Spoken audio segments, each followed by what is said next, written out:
Welcome back to KTN Prime, where it's now time for that studio discussion as we evaluate the state of the nation.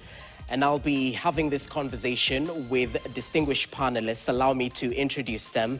Off the cuff, I'm joined by Kipruto Arap Kirwa, who's a former minister. Asante sana for your time. Karibu to our studios. It's my pleasure. Asante. Equally joined by Professor Macharia Munene, who is a political historian. Asante sana for your time. Asante sana. Thank you so much.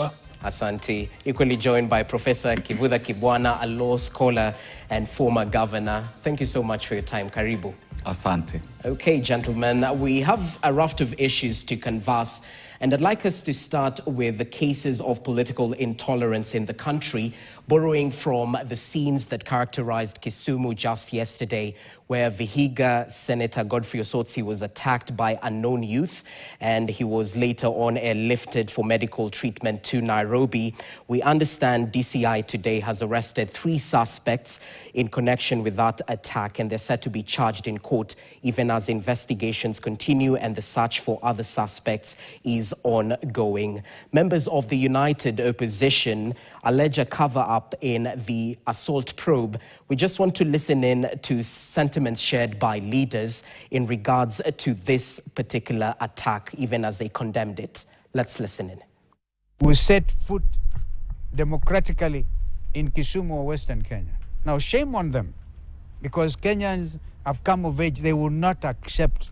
This is clearly a criminal act, and it begs the question, who is safe in an elected leader if an elected leader can be subjected to such maltreatment?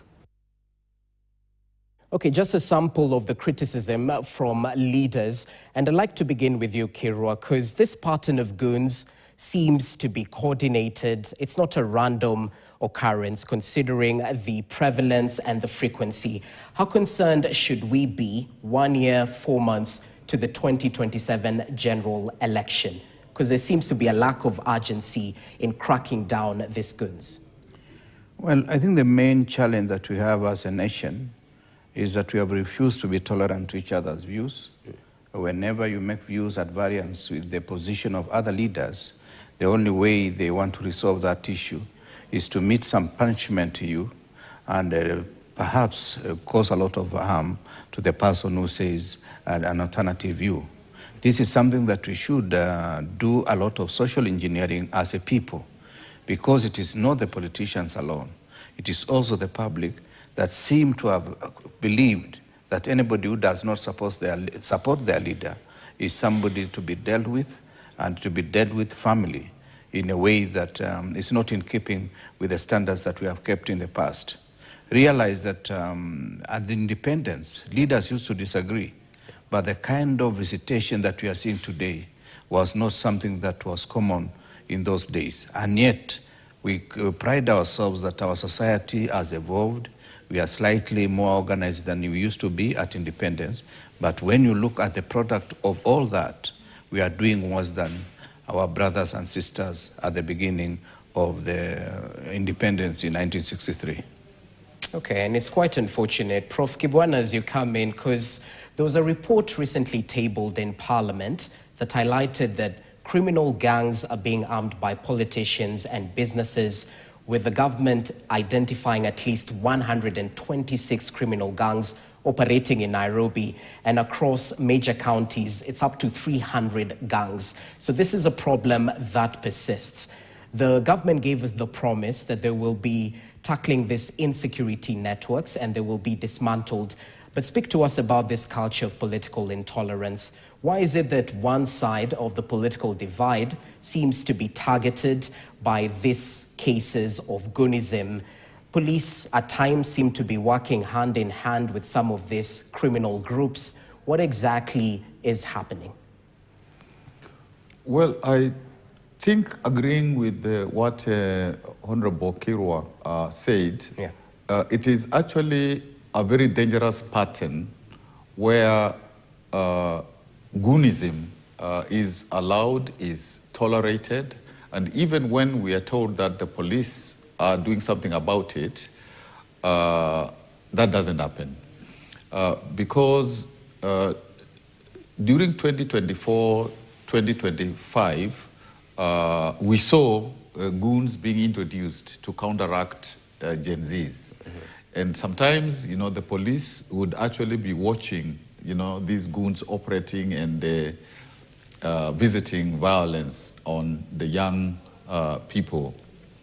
And even when one goes historically, and we have a Mwalimu historian here, professor, historically to 1992, 1997, that same pattern was unveiled, particularly when, about election time, so that citizens, quote, and not the police, or citizens and the police would be able to actually drive madoa to drive people who are not needed in a particular region.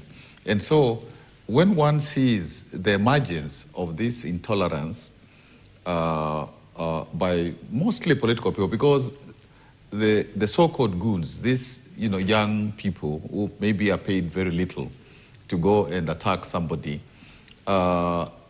they don't do that out of their own volition normally. There is somebody behind them. There is somebody who has, paid them to do stuff like this. And so this becomes dangerous because if, for example, and we say Poleto Osotsi, Honorable Osotsi, if now some of the people suspected of being the forces behind these young people who are, harming others, if now they go to his area where he comes from, then those young people will be waiting and saying that you hurt our guy and now we must deal with you. And the moment you do that, you're normalizing this intolerance. And as we go towards 2027, this becomes very dangerous stuff. So one really hopes that steps will be taken, not just against these young people, kind of got arrested, but the masterminds, the people who are paying, and intelligence can easily get this information unless they don't want to do that. And we've definitely heard of accusations, perhaps linking senior government officials to certain scenarios where goons attack leaders in the opposite side of the political divide. Prof. Munene, is it possible to separate politicians and goons? Because the Interior CS not too long ago mentioned that politicians are the ones who are oiling the hands of these young men and women who might be vulnerable due to their economic status. The way things are developing, Yeah. it's hard to separate the two. In the sense that the word goon has acquired a special meaning. He's a political thug and criminal, but a protected one. So since he is protected, we are now calling them goons. And they rarely get arrested. And as has been mentioned, sometimes they operate with the police looking on, which implies that they are together. So the word goon implies that they are protected to do whatever it is that they are doing by some forces somewhere, which is very unfortunate for the country because it erodes the trust that people have on the security establishment. The fact that you cannot trust the police to do their job properly due to some other forces is very worrying. There are a lot of good police officers, a lot of them, but they are handicapped by political power play. And so when we see,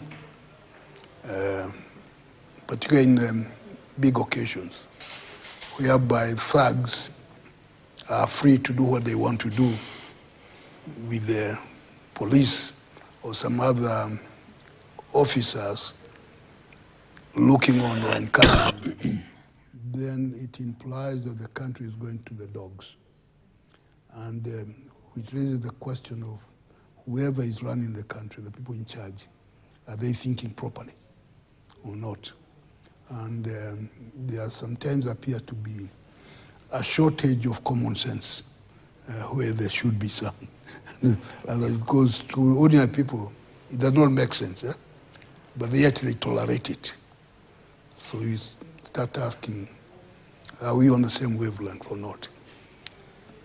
Yeah. Okay, and we hope for concerted efforts to rid the country of this vice, of course, in the backdrop of enforced disappearances and extrajudicial killings, while the buck stops with the security agencies. Let's hope they crack the whip and bring those who are responsible to book. I'd like us to perhaps take a look at yet another issue that is playing out in the country. And I'm sure you all saw the face-off between President William Ruto and the former deputy president, the DCP leader, Rigathi Gachagua, in Olkalau, Nyandarua County, where Gachagua and his camp pulled no punches, both camps trading sharp barbs when the Requiem Mass was ongoing in Nyandarua. For the sake of our viewers who perhaps weren't privy to this information, let's listen in to some of the sentiments that were shared. Ambia Kimani Ichung'wa tunaenda Kikuyu Saturday. Amepanga wakora kupiga watu, kunyumba, kuharibu biashara. Mwambie Kimani Ichung'wa awache hiyo ujinga na utoto, umepitwa na wakati. Mtu asiniletee vita yake, alete kati yangu na watu wa mlima. It is important kusema mimi hata unipige, hata univuruge, hata ufanye nini mheshimiwa Kwenya. Kwani senator wa hapa ni nani? Okay, it was a little bit heated, and President William Ruto spoke last, trying to take the reconciliation tone, but equally substantiating his link with the people in the mountain. Prof. Munene, it's quite clear that the impeachment of Rigathi Gachagua might have dire consequences to the re-election bid of President William Ruto. How dire will the consequences be from where you sit? Well, very dire. If there is such a thing. So it's all lost in the mountain? First of all, the impeachment was ill-advised in the first place. And questions as to what it is that happened there. We are told that some money ended up in some people's pockets so that they could do what they did, which is very unfortunate if that's what happened. Now, it was thought that impeaching the deputy president and removing him from office, you become politically dead. That was an assumption. It's turned around that he refused to die. And instead, it's become a bigger problem than what he was when he was inside. You know, there is this story about some American president who decided he would rather have somebody inside looking out than outside looking in. He used some graphic language in that. So what you have here now is somebody who was inside now looking in instead of looking out. And since he remembers some of the things that were in there, he's got a very active mouth saying what this and this and this. So it was a mistake on the part of the president and his team. As to the consequences, the likely consequences, not just of the impeachment itself, but the general mood, the feeling that things are not going right. With or without Gachagua, there is this general feeling that things are not going right in the country. And when that comes up, the person to be blamed is the president himself.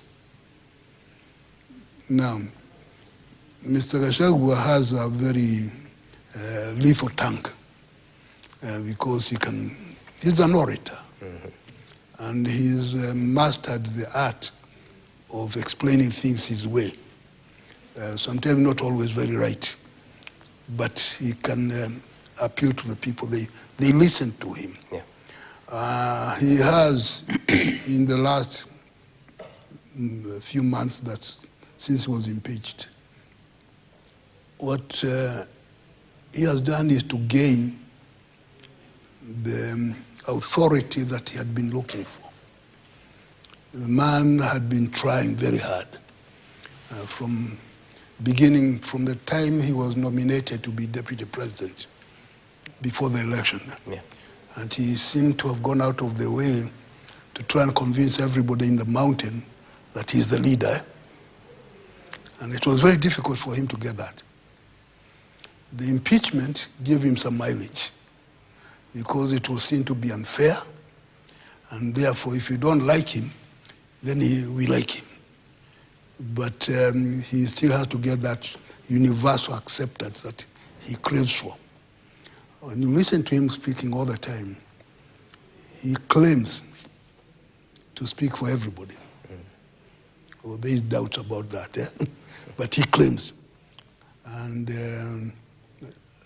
the following he gets is increasing by the day. Okay. And so the effect it is likely to have is not very nice for the president. But tell me this, because Ruto was keen on mentioning that he doesn't need a gatekeeper to access the people of the mountain. From where you sit briefly, was Ruto voted in the Mount Kenya region on account that Gachagua was a running mate, or was Gachagua inconsequential to a point that even if it was perhaps Justin Biden Muturi or the current deputy president on the ticket, that's Kindiki, would Ruto still sail easily in the mountain? No, he would have won. There's Okay. no question about that. Uh-huh. Because the public decision, the public mood was long before Gachagua was nominated. Okay. And those who follow, you could follow, the vibrations on the ground. Mm-hmm. And after all, Gachagua was nominated a month or so before. By 3, 4, 5 months before, people had made up their mind. Already. The way they are going. Okay. And they blamed President Kenyatta for whatever it is that they were very unhappy about. So Gachagua just joyrode on a movement and tried to take it and say that it is his. So Ruto was going to win that one. Either way. Either way. Okay, Kipruto Arapkiro, as you come in, they say politics is a game of numbers, and perhaps looking at the 2022 general election, President Ruto bagged over 3 million votes in the Mount Kenya region compared to the late Raila's over 1 million votes thereabout. And can the broad-based political muscle provide the much-needed political insurance to ensure the president's re-election come 2027, even with the voter apathy that was experienced in the Luo Nyanza region when their own Raila Odinga was on the ballot? How do you see it playing out? Well, there are a number of steps that it would be useful to explain. Yeah. One of the steps is that President William Ruto, since time immemorial, or since he entered politics, he always has to look for a monster to blame. You remember in 2013, or let's go back to 2007, they were able to coin the word 411, where 411 meant the rest of the country against the Kikuyu nation. And it worked, because in many areas, even including Trans Nzoia, where I come from, it's only basically the Bukusu nation that remained with President Kibaki. And the rest of the country was almost running away, apart from the Gema region and a bit of other places here and there. In 2013, he was able to marshal the country between himself and Uhuru Kenyatta to blame it on the Hague, that it was a referendum against the Hague, and therefore it became a point of salvaging the two brothers so that they are not taken to Hague, although subsequently they went there and came back, having won the election and having won also rounds of litigation at the Hague. And fast forward, in 2017, the issue of Hague was almost resuscitated But now they realized that there is somebody to blame on 2017. They called Raila Muganga, Mzee Vitendawili, and many other things. So Raila became their monster conveniently in 2017. And in 2022, it was now the famous phrase, dynasty, hustler versus the dynasty, and it worked. And therefore, he was able to make Kenyatta look like he's a dynasty and therefore separate from the Kikuyu nation. And he became one of the Kikuyus without changing the name. So in this particular election, President Ruto has been trying to look for which monster to blame so that he can play the underdog and win the election. And I think he's grappling with a number of possibilities.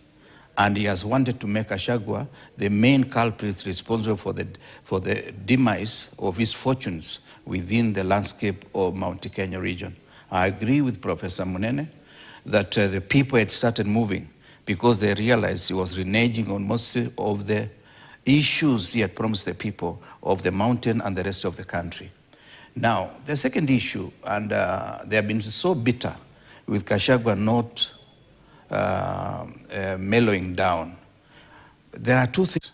There is the issue of loss of an election through lack of enough votes to make you win when you are a sitting member of parliament or you are a sitting president. There is also the other bitterness of being impeached. I have not gone through that myself, but losing an election when I was a sitting minister, there is that pain. And I do not expect that Gachagua should be expected not to feel the pain, because the way he was hustled or hauled out of that particular office was on charges that I do not want to engage, because it's still an active matter in court, and it has gone through the parliamentary process, which I really don't have authority to comment on that. But when you look at the totality of the picture, it is an issue where you want to make it look trivial when a matter is of such huge magnitude. When you remove a leader at the position of the deputy president, when he himself for 10 years, he was tolerated by President Uhuru Kenyatta. He was not removed. He survived when he was already opposition within the system that he was part of, including the issue of Eurobond. Now he's blaming it on Uhuru Kenyatta. And yet, Eurobond he was defending when he was the deputy president, saying whoever is suggesting anything towards Eurobond is somebody who does not understand basic economics. Now he's become an economist, and all of a sudden he's blaming it on the previous regime, when he's sinking the hole, looking for more expensive money to retire a cheaper debt. It is like borrowing from a Shylock to pay a bank loan, which is cheaper than whatever you are getting from the Shylock. Let's come back to the issue of Gachagua and Ruto. When you just look at basic statistics, take the county of Siaya, county of Kisumu, Homa Bay, and Migori. All the four counties can be negated by just Kiambu and Meru. So therefore, if he has lost the Mount Kenya block, he has to take the four counties and he has to motivate them. The 700,000 that never got out to vote for Raila, he makes sure that those ones turn out. And even despite the turnout, Kiambu and Meru is going to annul all those votes of the four counties. Nairobi, they will neutralize each other with the presence of alternative force from the mountain and other communities of Kenya. Then the rest of the country, unless he has the magic, this is something that he has realized it is for the opposition to disorganize themselves for him to win. Otherwise, it is fait accompli. And the situation is what is making him so panicked, to the extent that he's reminding us every day that he's a president. We know he's a president. Kibaki for 10 years, he never said, I am the president. Kibaki for 10 years, he never said, I. He said, we are doing this. Moi, likewise, for 24 years, he did not spend time reminding us that he's the president. Even Kenyatta won, because I was grown up, he never spent a lot of time saying, this is my government. He used to say, serikali ya wananchi, tukufu. So some of these things, we need to advise the president that he is the president. We may not like him, but we know he's the president. He should stop telling us he's the president. That is beneath him. And he should stop doing caricature of individuals who are competing with him and saying we don't have brains. If he has PhD, whatever PhD he is, many of the guys in our side, we have PhDs. And those who don't have are likely to aspire these PhDs before the next election. And his PhD is not in leadership. His PhD is not in governance. Okay. His PhD is not in politics. His PhD in another field that can be a PhD by another name. All right. Well, wajinga waliisha Kenya, as they say. But Prof. Kivutha, as you come in, and perhaps we can take a look at the opposition, because he brought it up. The critics call the opposition rudderless, clueless, lacking a clear agenda. Proponents say the opposition have a unity in purpose in sending President William Ruto packing. From where you sit, has the opposition presented a convincing alternative to the said wrongs in the current ruling administration? Or are they banking on benefiting from a wave of disgruntled Kenyans who perhaps are not sure about who they'll vote for, but they're sure of who they will not vote for? Okay. Let me just weigh in a bit Sure. on the previous questions. To say that the mistake that the president did vis-a-vis Honorable, Gachagua, in terms of sending him away, was, in my opinion, as if he was saying to himself, I was a strong deputy to Uhuru and I gave him trouble. Gachagua is a strong deputy, he's going to give me trouble. And at the point of even choosing a deputy president, he was not convinced that it was Gachagua. It was more of Kindiki.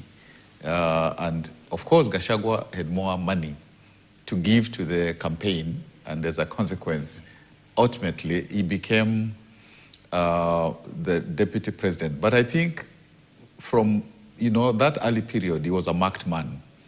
And probably he knew that or he didn't. And it is the same mistake that ODM has done in terms of getting Sifuna out, so that those acts of chasing people who are a bit central in the president's corner, in the ODM corner, gives them more leverage. And in a way, if I was Gachagua, I would say, the president did a good thing to kick me out because he has made me be a figure larger than life. And of course, as a politician, he will not say that. Yeah. And the same way, in terms of the Sifuna kind of wave, it is because of people not being kind to when you're being hurt, when you're being haunted, and so on. And from a legal point of view, and this is something that perhaps even will be debated, can be debated, until Gachagua exhausts all the legal steps up to the Supreme Court, it doesn't mean that he can't stand as a presidential candidate. Of course, there are some people who say he was impeached and that's done, but strictly speaking, from a legal point of view, because it can be reversed. And therefore, I think those chances are open for him, even if that is not what he wants, even if he wants to play another game. Yeah. Is the opposition at this juncture organized, proper leadership, proper agenda, and all that? I read what they are doing as a moment, just like 2000, 2001, when Kibaki, Ngilu, Wamalwa, they were in the process of trying to get something going. Okay. So I think the opposition, what it's prioritizing from, when I look at them, is going to Kenya and saying we are here and we believe we can offer something different. I think the concretization of the agenda of the manifesto, this is something that perhaps they will begin to unveil next year, I would imagine, because sometimes people are careful not to say this is what we want to do and then somebody else torpedoes it, takes it over or whatever it is. Okay. But still it's important because it is not enough to simply tell Kenyans, you don't like the president, like us. They have to do more convincing than that because sometimes people are able to say, but you guys, you have also worked together in the past. True. So we want you to convince us that now, if we choose you, then it means that you will do different things about corruption, about following the law, about what you do for young people, about all those issues that were being raised by young people. But I think that the young people are a major factor in the coming elections. And the way in which they get organized in terms of, getting the voter's card, also being able to vote and to protect the vote. I think that is something that will be very central. And no wonder, the president comes up with Nyota Fund because he knows that the young people will really be very, very critical. And I am sure also the opposition is trying to target how to work, with those young people. Initially, there was this idea, as I conclude on this point, there was this idea that Maraga, Omtata, Mwangi, Oyo, Kigame, it was like the People's Opposition Alliance, power people. But I think maybe in terms of really working together, they delayed that. And, one was going on their own, the other one on their own, and so on. And they got now overtaken by both the United Opposition as well as the Sifuna, a group. But at the end, it will be necessary for, of course, the president to bring together the people that he wants to work with, as he's trying to do.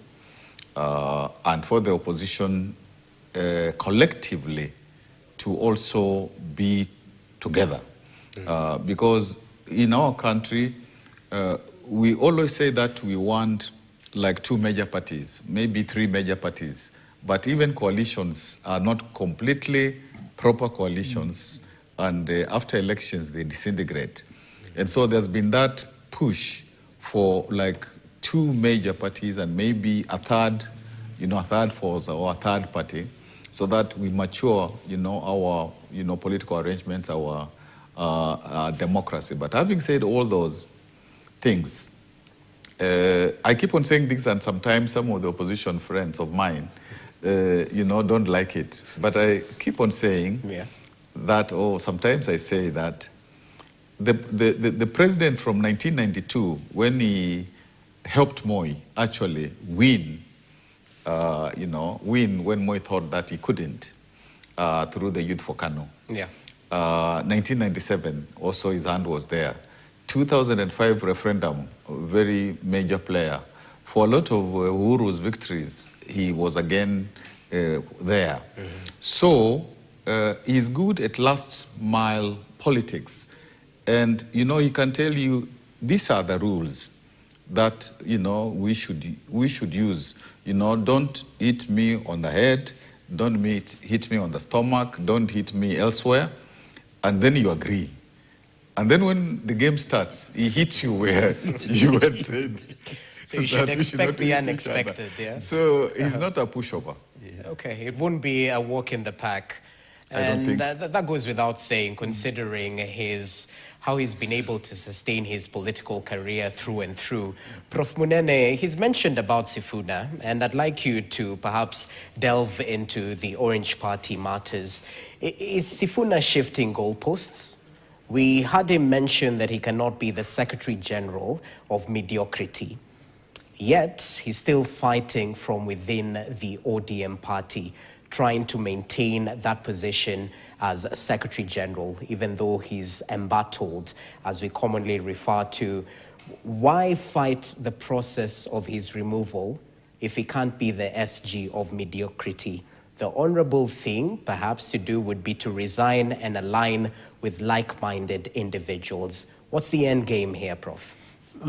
It's difficult to say, but Sifuna is a phenomenon on his own.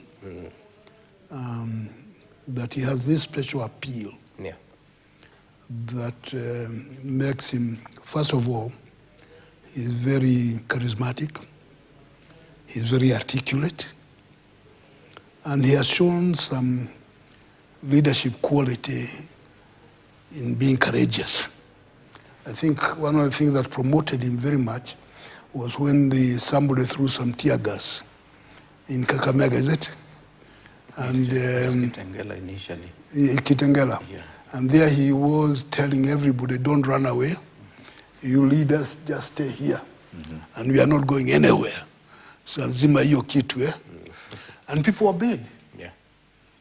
That really made him, because in many occasions, when that happens, you see leaders hiding, and it doesn't come up. But here, he came up as somebody different from the others. So he's a phenomenon. Now, there's quarrel within ODM. You see, ODM is a divided party. It's not what Raila left behind. And before his death, Raila was with Sifuna, which then leaves the question exactly which ODM is which. And maybe the reason Raila was with Sifuna was because of what happened in 2024, when he was accused of betraying the youth. And it did not go very well. Yeah. The reasons for him doing that, of course, have been given different reasons. For one, he could not stomach the idea of Gachagua replacing Ruto in case Ruto has to go. And that played in it. But to the youth and the others, they could not see some of those internal political dynamics. All they saw was that the Raila they knew was not there. And so being close to Sifuna was a way of coming back and say, I have not betrayed you, I have not abandoned you. You see, I'm with Sifuna, who is now representing the youth. He's youngish, barely 42, 43, and they can identify with him. And the fact that he has no known blemish that one can talk about gives him mileage when they talk about clean people. He has the image of being what? Being clean, and it's very attractive. Then, since his uncle was one of those bearded people, Bearded sisters. and one of the bearded people is his big supporter. Yeah. Orengo, maybe Orengo sees in this Sifuna his friend, the other Sifuna. Because you try to explain why, because there is that connection. Okay. So Sifuna is a phenomenon. The question is whether he will act wisely in what he says that he wants to remove Ruto. If he says he wants to be on his own, he will get some following. And then he has to contend with other people who also think that they're important. Well, let's see how it plays out. But Kirua, just briefly, there's this talk about zoning. And some people might argue that ODM is punching above its weight due to the infightings within their party, even as they head towards a pre-election agreement with UDA.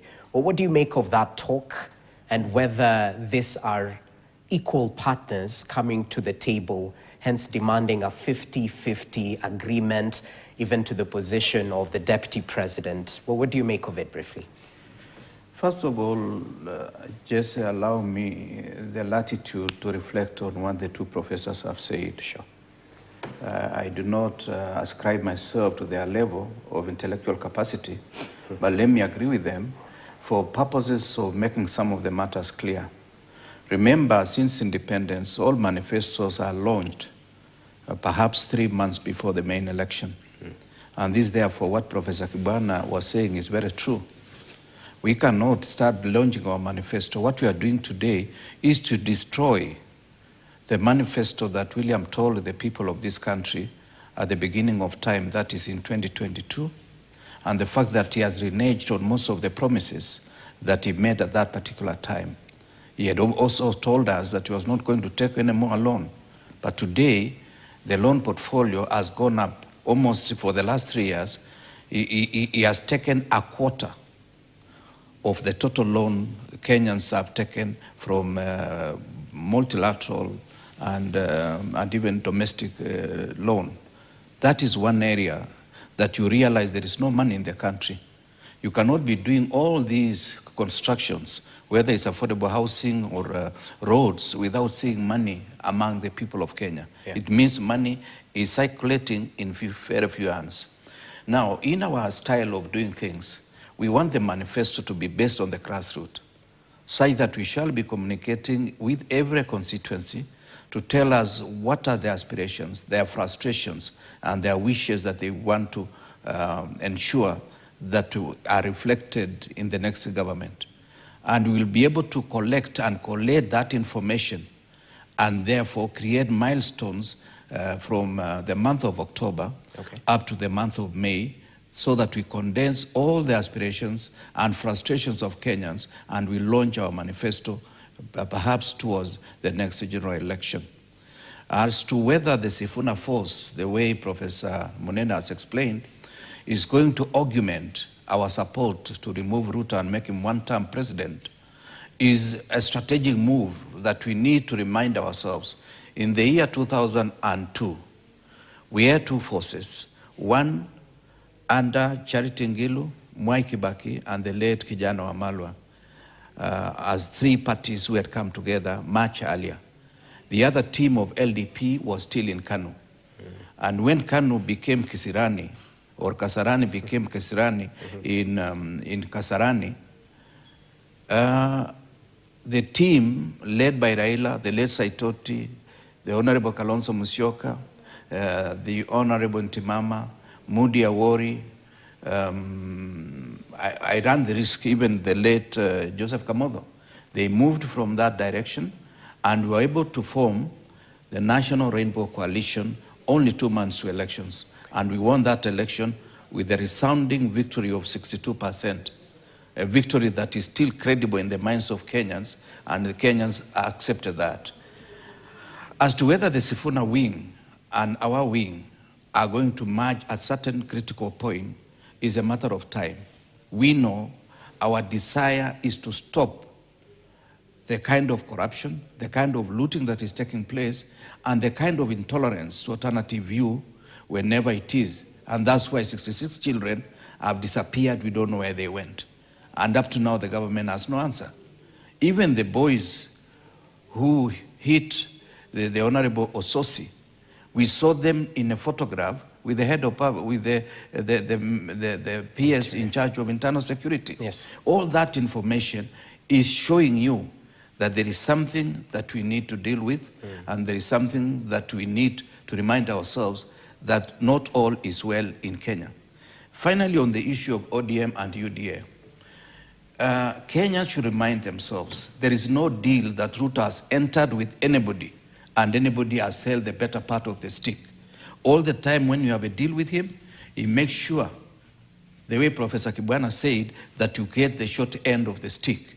And therefore, ODM will come out of this election worse than they will have entered the election. He will make sure that he creates a parallel team of UDA, properly funded, so that each and every ODM aspirant in the competition at the grassroots will be gotten rid of. Ask the people in central Kenya. In the run-up to 2017, he made sure all the politicians, including my former assistant minister, Kembi Kitura, were gotten rid of in central Kenya, so that only novices come to the offices to ensure that they do not learn the art of treasury in politics, for him to pave the way for himself in 2022. They should learn from that. Even if they don't like Mount Kenya region, they should learn that story. ODM, if they will come back with 40 seats, call me to the studio. They are likely to smart out with less than 30 seats after the election. Well, if you don't learn from history, you're bound to repeat it. Prof. Kibwana, it would be an injustice to finish this conversation without highlighting the 80 billion shilling cooperation agreement between the national government and Nairobi County government. With your experience of devolution, I'd like your take on the move that was taken, because critics argue that this is NMS 2.0 that left, Nairobi County with unclaimed or financial debts, if I can call it that way. Right now, the president is touting that within the next 6 months, Nairobi should begin to experience the kind of functioning waste management system that any serious capital city should already have. He's equally highlighted that within the next 6 months, 800 million shillings will be pumped into Gikomba market, and that is only phase 1, with more money allocations being made. His administration has faced significant discontentment due to the promises made and what actually has been actualized. What do you make of this cooperation deal? Will it turn a new leaf in the capital city, or this is an issue that might blow up a little bit later on? Just to say something a little about the Sifuna Babu movement. I think, as my colleagues have said, the best situation would be the coming together of those two groups, including the earlier group I talked about of Mtata, of Maraga, of Boniface Mwangi, and so on. Because 2027 at best will be a situation where you create the possibility of some new leadership, like among the young people coming into positions, even from the MCA level, going up, and 2032 you begin to get some new leadership. So in a way, this is like a transition period. And I think one of the challenges that I would pose to the opposition is for them to get full support to convince Kenyans, that particularly the young people, that some of them who have been in previous governments where some things were done which didn't still help the country, how in this later day leadership of the country, when Kenyans vote for them, how they will run things differently. And of course, given where the country is at, because it's really very low, what it is that will be done, so that we progress where Kibaki left us. And I think for me, that would be something very, very important to be demonstrated, because otherwise, some of the young people might say, we don't think there's really going to be any change, and we will just stay at home and not get very much involved in. And on that Sifuna issue, they need to also protect that movement so that among themselves, the younger people, they don't also begin to split. Because sometimes, you get issues of one thinking that I'm the leader, the other one, that kind of stuff, that jostling, that can naturally, and because, people tell them you're the better, and the other one is the better, and, stuff like that. So I think it is something to be preserved, particularly for the future. Okay. Because the future of 2032 is close by. And it's good that the young people are coalescing around them significantly, so to also exploit that goodwill. Now, this matter, and the president addressed the Nairobi County Assembly, the first county government assembly to address. You see, what happened is not like what had happened with Sonko, because with Sonko, there was some signatures, signatures to under the Constitution. But this one is asking, is it a grant, a conditional grant? What exactly is it? And given that there is a short period to also use that money, and it's not like for paying debts, because if it was for paying debts, that can happen quickly.